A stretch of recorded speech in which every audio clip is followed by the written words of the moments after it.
रोजे के फायदे और इसकी अहमियत को समझने के लिए पेश है। चाचा जान कहते थे, एक शाम इफ्तार से जरा पहले एक नौजवान उनके पास आया और पूछने लगा, चाचा जान, हम पूरा दिन भूखे प्यासे रहकर यह मशक्कत क्यों करते हैं? आखिर रोजा रखने का असली फायदा क्या है? चाचा जान ने मुस्कुराते हुए उसे अपने पास बिठाया और कहा, मियाँ, रोजा सिर्फ पेट को खाली रखने का नाम नहीं, बल्कि रूह आत्मा को भरने का नाम है। इसके फायदे कुछ इस तरह हैं। एक गांव में जैद नाम का एक छोटा बच्चा रहता था।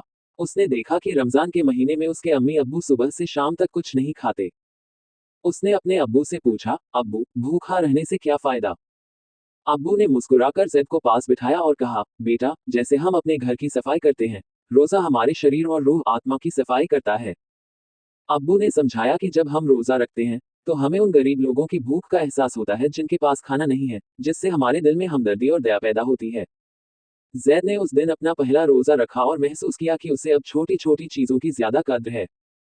शाम को इफ्तार के समय उसने न सिर्फ खाने का आनंद लिया, बल्कि अपने हिस्से का कुछ खाना पड़ोस के जरूरतमंद बच्चों को भी दिया। रूहानी सुकून, आध्यात्मिक शांति। जब इंसान भूखा होता है, तो उसका ध्यान दुनियावी ताम झाम से हटकर अपने खालिक बनाने वाले की तरफ लगता है। इससे दिल को इत्मीनान और रूह को पाकीज़गी हासिल होती है। हमदर्दी का एहसास। रोजा हमें उस भूख और प्यास का एहसास कराता है जिससे गरीब और बेसहारा लोग रोज गुजरते हैं। ये हमारे दिलों में दूसरों के लिए रहम और सखावत, दानशीलता का जज्बा पैदा करता है। जिस्मानी सेहत, शारीरिक स्वास्थ्य। जदीद साइंस, आधुनिक विज्ञान भी मानती है कि रोजा रखने से हमारे जिस्म के जहरीले मादे, टॉक्सिन्स बाहर निकल जाते हैं। ये कोलेस्ट्रॉल को कम करने, दिल की सेहत सुधारने और पाचन तंत्र को आराम देने में मददगार है। गुनाहों से तौबा। यह महीना एक रिफ्रेश कोर्स की तरह है, जो हमें झूठ, गिबत, पीठ पीछे बुराई और लड़ाई झगड़े से दूर रहकर एक बेहतर इंसान बनने का मौका देता है।